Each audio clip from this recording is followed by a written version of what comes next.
Oh, oh hey. Oh, don't mind me, I'm just watching Shrek 2 on my monitor using a Game Boy Advance.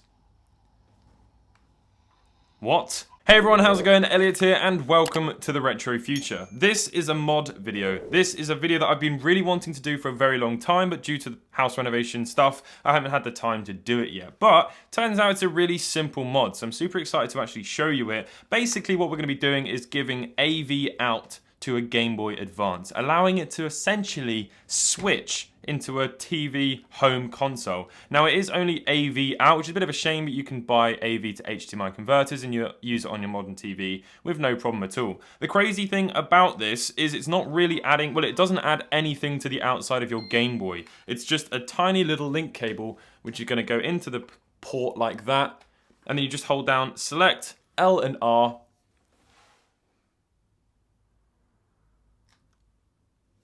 and there we go. It's on your screen. It's pretty damn crazy. It's a really cool little thing. It's only $69.99 US dollars, which is $10 more than the regular IPS screen mod. This is actually an IPS screen mod as well as the AV out, so you are actually going to be vastly improving your Game Boy Advance, giving it a much higher quality screen, backlit, and all the rest of it. So yeah, I'm super excited to show you this mod. Let's check it out.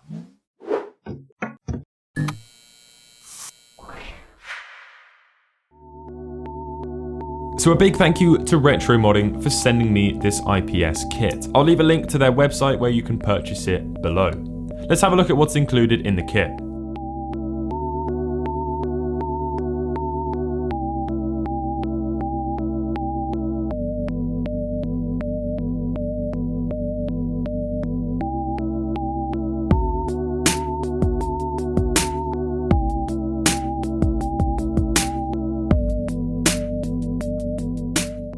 So this is everything laid out. Some of the things we're not actually going to be using. I'm going to grab a Game Boy Advance, which I'll use for this mod. That was sent into my PO box, so a massive thank you to the viewer who sent me that. Let's disassemble this Game Boy and take a look at what we have to do.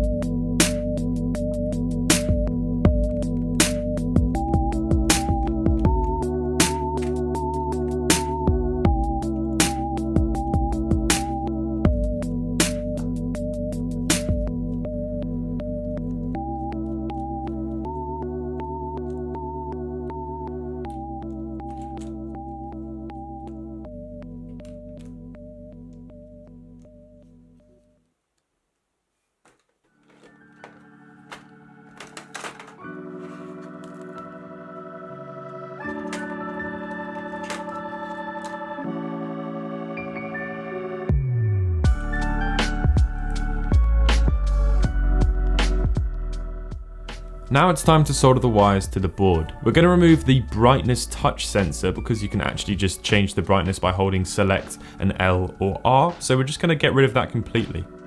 And then we're going to solder each wire to each of the pads on the board.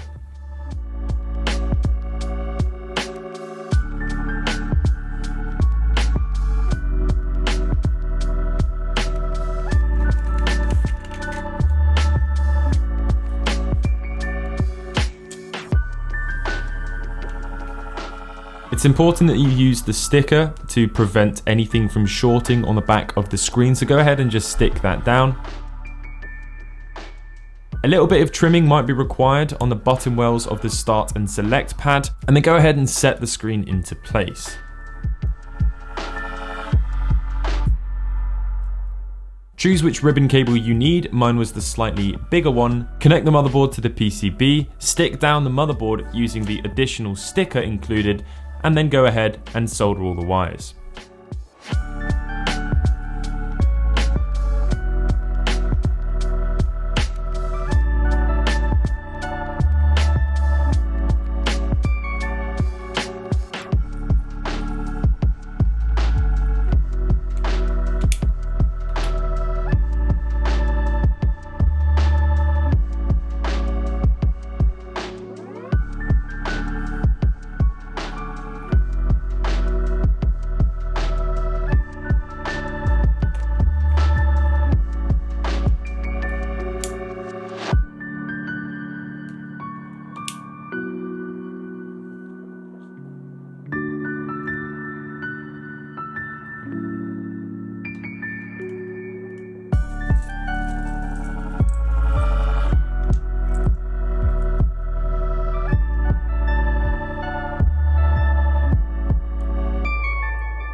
And that's pretty much it now for the work. Let's go ahead and put the Game Boy back together.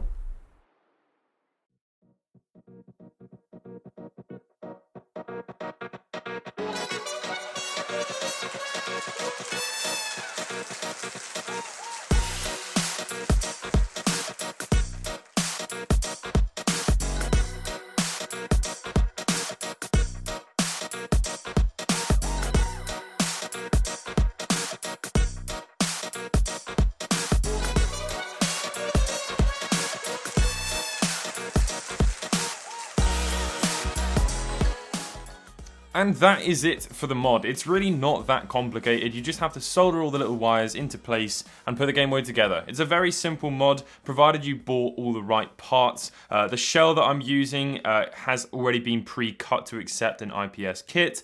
That still does not mean that I managed to get the alignment correct. Let me show you why this mod does what it does, because we've seen lots of IPS screens already. It's not really anything new. The one thing I haven't seen before, however, is a touch sensor on a Game Boy Advance. Obviously, I've seen them before on the DMG and the Game Boy Pocket, which would make sense because the games are black and white, but to have them on an already colored device is a little bit strange. So that's quite cool. But besides from that, it's just your regular IPS kit until you use this cable, which is included with the kit. And I think this is a really reasonably priced kit. It's only $10 more than a regular IPS kit for a Game Boy Advance, but it gives you the ability to do this. So this is the link cable. You're going to plug that into the top. And you've also got a cable as well for audio, but this little monitor doesn't have a speaker, so I'm just going to leave this unplugged, but that would go in there like that. And then you plug this into the monitor. Okay, so we've got the monitor all set up and turned on, and all we're going to do is turn on the Game Boy, hold down select and L and R at the same time, and boom. Look at that, we've now got Game Boy Advance on a monitor, which is really cool. It allows you to capture footage as well, which is a great thing. This monitor is fairly low resolution, so this might not actually look that fantastic, but if I swing this around here, you can see we're now playing Game Boy Advance on the big screen, which is just awesome. It's absolutely awesome. And in fairness, it's really not that bad. The quality of it is not that bad. As I said, the monitor's not the highest quality thing in the world, but the pixels are really defined, which is the main thing. It just means that everything looks like it's sort of meant to be like that, as opposed to having really blurry lines and pixels. So this actually looks really, really good. It's not quite the right aspect ratio. I'm sure you could fill up with that on the monitor itself. But look at this. I'm now playing WarioWare Twisted on a screen that doesn't move when you play the game, which is really good actually for WarioWare Twisted. Oh, shit.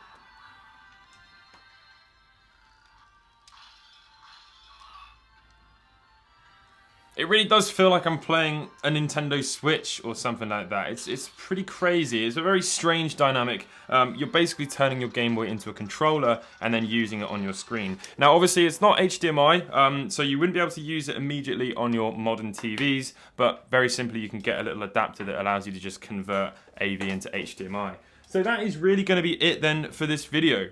It was a very chill one. It was a really simple mod to do, so I thought I would just blitz through it and show you how to do it. And yeah, let me know what your thoughts are in the comment section down below. I absolutely love it. It's not really taking anything away from the Game Boy experience. You're not adding anything physical onto the outside that's going to bulk it out or anything. You know, very easily you're going to turn it into just your regular Game Boy again. It just has that little secret ability that you can do in the top there. It'd be really cool to see someone make some sort of an actual Switch dock for it, and then a controller out ability or something like that. Getting a bit ahead of myself, but anyway, yeah, thank you very much for watching this video. Let me know what your thoughts are in the comment section down below, and I'll catch you all in the next one. Goodbye.